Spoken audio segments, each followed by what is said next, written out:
ముఖ్యంగా దేవరుప్పల మండలంలో ఈరోజు ప్రభుత్వం యొక్క వైఫల్యం వల్ల ప్రభుత్వం సరిగా వాటర్ మేనేజ్మెంట్ చేయకపోవడం వల్ల ఈరోజు వేలాది ఎకరాల్లో పంట ఎండిపోయింది. నిజంగా ఈ తండాలో ఉండే అక్కా చెల్లెల బాధ వింటా ఉంటే కళ్ళల్లో నీళ్ళు వస్తూ ఉన్నాయి. ఈ ఒక్క ఊర్లోనే వందలాది బోర్లు వేసినారు.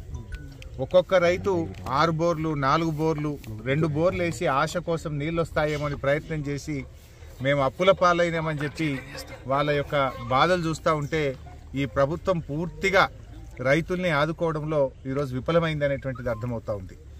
ముఖ్యంగా రాష్ట్ర ప్రభుత్వం గోదావరి నదిలో నీళ్లున్నా కూడా దేవాదుల ద్వారా నీళ్లు పంపింగ్ చేసి రైతులకు నీళ్లు ఇవ్వడంలో ఇవాళ పూర్తిగా వైఫల్యం చెందింది.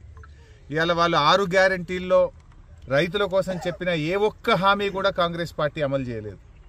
ఆనాడేమో ఎలక్షన్ ప్రచారంలో అరచేతిలో వైకుంఠం చూపించిన కాంగ్రెస్ అధికారంలోకి వచ్చిన తర్వాత రైతులకు మాత్రం మొండి చేయి చూపించింది.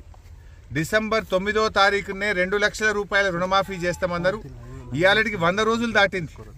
బాండ్ పేపర్లు రాసిచ్చిండ్రు, నోటరీ డాక్యుమెంట్లు తెచ్చి ప్రజల్ని నమ్మించిండ్రు, మోసం చేసింది. ఇవాళ ఆ రోజేమో బాండ్ పేపర్లలో ఇంటింటికి తెచ్చి ఇగో మేము ఎక్కంగానే మొదలే 2 లక్షలు మాఫీ చేస్తామన్నారు.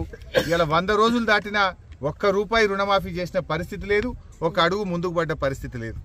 ఇగో మేముండంగా మరి 10,000 రూపాయలు ఆ రోజు రైతు బంధు ఇస్తే ఇగో మేము వస్తే 15,000 రైతు బంధు ఇస్తామని చెప్పి నమ్మబలికిండ్రు. కానీ ఇలా 15,000 దేవుడమో ఎరుగు కానీ ఇచ్చే 10,000 కూడా ఈ రోజు బంద్ అయిపోయినటువంటి పరిస్థితి.